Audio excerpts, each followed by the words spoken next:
ఇది మసాలా వడ పులుసు. ఇది నెల్లూరు జిల్లా వాళ్ళు బాగా ఎక్కువగా చేసుకుంటారు. ఇది ఎంతో రుచికరంగా ఉంటుంది. మీరు కూడా ఈ పులుసును ట్రై చేస్తారని మీకు ఈ వీడియో చేస్తున్నాను. ఈ మసాలా వడ పులుసును ఎలా తయారు చేయాలో ఇప్పుడు నేను మీకు వీడియోలో చూపిస్తాను. మసాలా వడలు తయారు చేయటం ఒక వీడియో మీకు లింక్ డిస్క్రిప్షన్లో పెడతాను, అది చూసి చేసుకోండి. మసాలా వడ పులుసు చేయడానికి కావలసిన వస్తువులు: ముందుగా ఒక పెద్ద సైజు 2 పెద్ద సైజు ఉల్లిపాయలంతా, ఆనియన్ అంతా చింతపండు తీసుకొని నానబెట్టి పులుసు తీసి పెట్టుకోవాలి. నేను ఒక 8 మసాలా వడలు తీసుకున్నాను. దీనిలోకి ఆనియన్, ఒక మీడియం సైజు ఆనియన్ చిన్న ముక్కలు కట్ చేసుకొని పెట్టుకోవాలి. ఒక టమాటా కట్ చేసుకోవాలి. ఇవి పోపు దినుసులు. దీనిలోకి బాగా సన్నగా తరిగిన కొంచెం ఉల్లిపాయ, 1/2 స్పూన్ ఆవాలు, 1/2 స్పూన్ జీలకర్ర, 1/2 స్పూను మెంతులు, కరివేపాకు. ఇప్పుడు ఎలా తయారు చేయాలో చూద్దాం. ముందుగా ఒక వెడల్పాటి గిన్నె తీసుకొని స్టవ్ పై పెట్టి స్టవ్ అంటించుకోవాలి. దీనిలో మనం ఆయిల్ పోసుకోవాలి.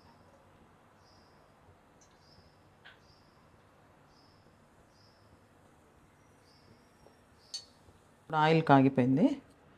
దీనిలో ఉల్లిపాయ, పోపు దినుసులు అన్నీ వేసేసుకుందాం. ఇప్పుడు పోపు దినుసులు దోరగా వేగిపోయాయి. మెంతులు కమ్మటి వాసన వస్తున్నాయి. ఇప్పుడు ఇందులో కరివేపాకు వేసుకుందాం.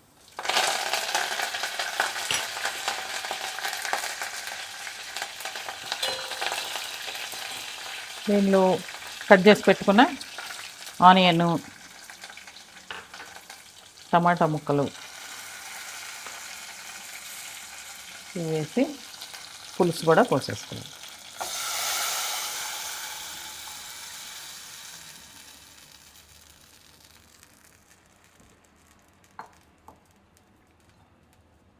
దీనిలో మనం ఒక 1/2 స్పూన్ పసుపు, రుచికి సరిపడా ఉప్పు,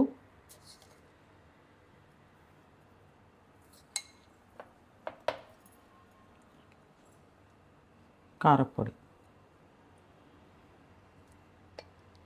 ఒక 2 స్పూన్స్ కారం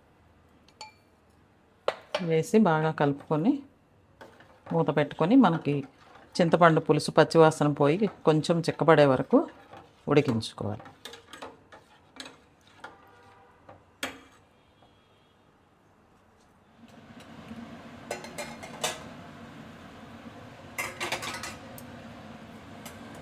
ఇప్పుడు ఆనియన్, టమాటా అన్నీ కూడా బాగా ఉడికిపోయాయి.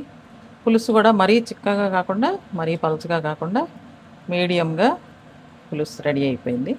ఇప్పుడు మనం ఇందులో ముందుగా రెడీ చేసి పెట్టుకున్న మసాలా వడల్ని వేసుకోవాలి.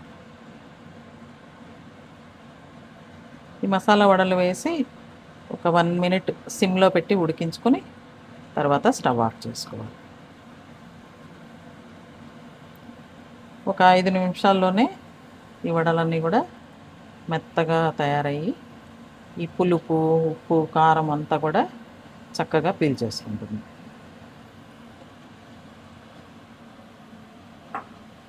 ఇప్పుడు ఎంతో రుచికరమైన మసాలా వడ రెడీ అయిపోయింది. ఇప్పుడు 1 మినిట్ అయిపోయింది. స్టవ్ ఆఫ్ చేసేసి ఇక వేరే బౌల్లోకి ట్రాన్స్ఫర్ చేసుకోవాలి. ఈ వీడియో మీకు నచ్చినట్లయితే లైక్ చేయండి, షేర్ చేయండి మరియు సబ్స్క్రైబ్ చేయండి. Thank you.